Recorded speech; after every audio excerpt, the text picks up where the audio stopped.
Hello everyone, कैसे हो आप सभी लोग। I hope you are well and good.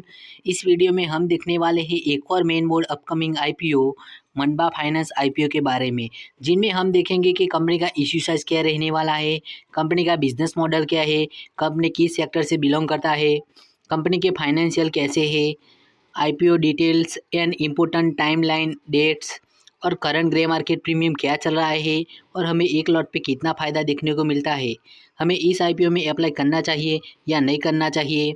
आपको ये वीडियो अच्छा लगे तो हमारे वीडियो को लाइक कीजिए, शेयर कीजिए और ऐसे ही आईपीओ की इंफॉर्मेशन के लिए हमारे चैनल को सब्सक्राइब करना न भूलें। कंपनी के इश्यू साइज़ के बारे में डिस्कशन करें तो इस कंपनी का टोटल इश्यू साइज़ 150 करोड़ का रहने वाला है। ये पूरे के पूरा आईपीओ फ्रेश इश्यू रहने वाला है, यानी कि ये पूरे पैसे कंपनी के पास जाने वाले हैं। कंपनी के बारे में डिस्कशन करें तो मनबा finance company non banking finance company है, यानी कि ये कंपनी फाइनेंशियल सेक्टर से जुड़ी हुई है। ये company new two wheeler, three wheeler और electric two wheeler, electric three wheeler और यूज़ कार, छोटे बिजनेस और पर्सनल लोन प्रोवाइड कराती है। इन सभी को ये फाइनेंशियल सॉल्यूशन प्रोवाइड कराती है। आईपीओ के डिटेल्स के बारे में बात करें तो ये आईपीओ की ओपनिंग डेट 23 सितंबर से लेकर 25 सितंबर के बीच ये आईपीओ सब्सक्रिप्शन के लिए ओपन रहने वाला है, यानी कि आप इस आईपीओ में 23 सितंबर, 24 सितंबर और 25 सितंबर इन 3 दिनों के बीच आप आईपीओ में एप्लीकेशन लगा सकते हो। फेस वैल्यू की बात करें तो 10 रुपये पर शेयर का फेस वैल्यू रखा गया है। प्राइस बैंड की बात करें तो 114 रुपये से लेकर 120 रुपये तक का प्राइस बैंड रखा गया है। जब आप आईपीओ में एप्लीकेशन लगा रहे हो तो आपको कट ऑफ प्राइस 120 पर ही लगाना है, ताकि आपको अलॉटमेंट मिलने के ज़्यादा चांसेस रहे। लॉट साइज़ के बारे में डिस्कशन करें तो इस आईपीओ में 125 शेयरों का लॉट साइज़ रहने वाला है। आईपीओ का टोटल इश्यू साइज़ 150 करोड़ का रहने वाला है। ये पूरे के पूरा फ्रेश इश्यू रहने वाला है, यानी कि ये पूरे पैसे कंपनी के पास जाने वाले हैं। ये आईपीओ हमें बीएसई और एनएसई दोनों जगह पे लिस्टिंग होते हुए देखने को मिलेगा। आईपीओ के रिजर्वेशन कोटा के बारे में डिस्कशन करें तो क्यूआईबी के लिए 50%, रिटेल इन्वेस्टर के लिए 35% और एचएनआई और एनआईआई के लिए 15% तक का रिजर्वेशन कोटा रखा गया है। क्योंकि लॉट साइज़ के बारे में डिस्कशन करें तो रिटेल कैटेगरी में मिनिमम आप एक लॉट लगा सकते हैं, जिनमें आपको 125 शेयर मिलेंगे, जिनके लिए आपको 15,000 रुपये चाहिए होंगे, तब जाके आप इस आईपीओ में एप्लीकेशन लगा सकते हो। रिटेल कैटेगरी में मैक्सिमम आप 13 लॉट लगा सकते हैं, जिनके लिए आपको 1,95,000।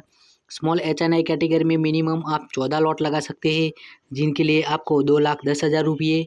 स्मॉल एचएनआई कैटेगरी में मैक्सिमम आप 66 लॉट लगा सकते हैं, जिनके लिए आपको 9,90,000 रुपये।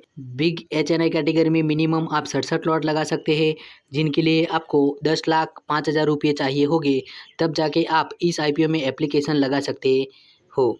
जब आप रिटेल कैटेगरी में एक से ज़्यादा लॉट लगाने चाहते हो तो आपको अलग अलग डीमेट अकाउंट से और अलग अलग पैन नंबर से आपको एक ही समय पे एप्लीकेशन लगानी है, ताकि आपको अलॉटमेंट मिलने के सबसे ज़्यादा चांसेस रहेंगे और डेफिनेटली आपको एक आईपीओ मिलता हुआ देखने को मिलेगा। जब आप रिटेल कैटेगरी में एक से ज़्यादा लॉट लगा रहे हो एक ही पैन नंबर से और एक ही डीमेट अकाउंट से, तो आपको अलॉटमेंट मिलने के चांसेस बहुत कम हो जाते हैं। कंपनी के फाइनेंशियल के बारे में डिस्कशन करें तो एसेट्स 2022 में 561 करोड़ के थे, 2023 में 787 करोड़ के और 2024 में 973 करोड़ के एसेट देखने को मिले हैं।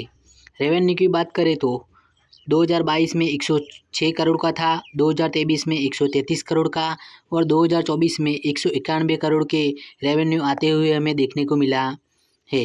प्रॉफिट आफ्टर टैक्स की बात करें तो मार्च 2022 में 9 करोड़ का था, मार्च 2023 में 16 करोड़ का था और मार्च 2024 में 31 करोड़ का प्रॉफिट होते हुए देखने को मिला है। नेटवर्थ की बात करें तो 2022 में 151 करोड़ का था, मार्च 2023 में 168 करोड़ का और 2024 में 200 करोड़ का नेटवर्थ होते हुए देखने को मिला है। रिजर्व एंड सरप्लस यानी कि कंपनी के पास अभी कितना कैश फ्लो है।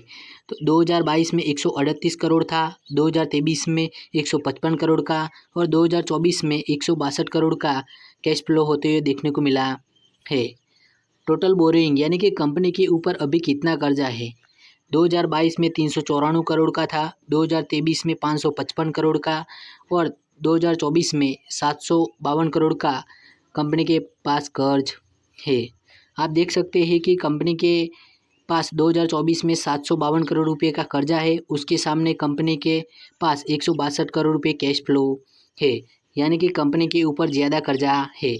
तो ये कंपनी फाइनेंशियल सेक्टर से बिलोंग करता है, तो इस कंपनी को भी किसी बड़ी बैंक से लोन लेना पड़ता है और दूसरों को ये लोन प्रोवाइड कराती है और उसमें जो इंटरेस्ट आता है उसी से कंपनी का बिजनेस चलता है। तो इस हिसाब से फाइनेंशियल वाली कंपनी में थोड़ा बहुत कर्ज रहता है।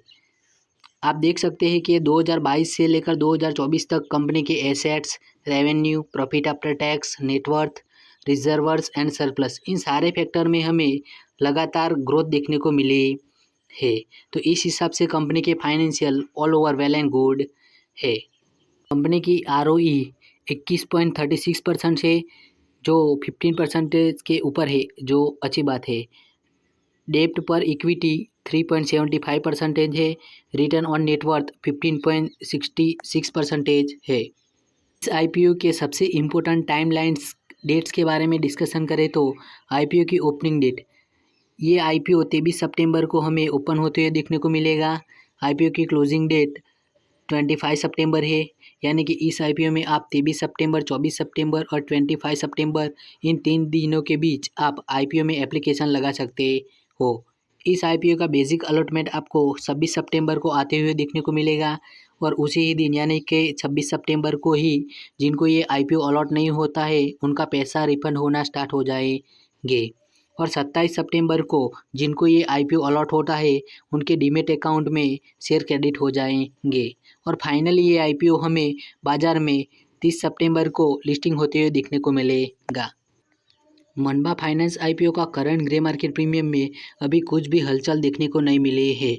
जैसे ही ग्रे मार्केट में अपडेट होता है तो हम आपको एक और नई वीडियो में अपडेट दे देंगे।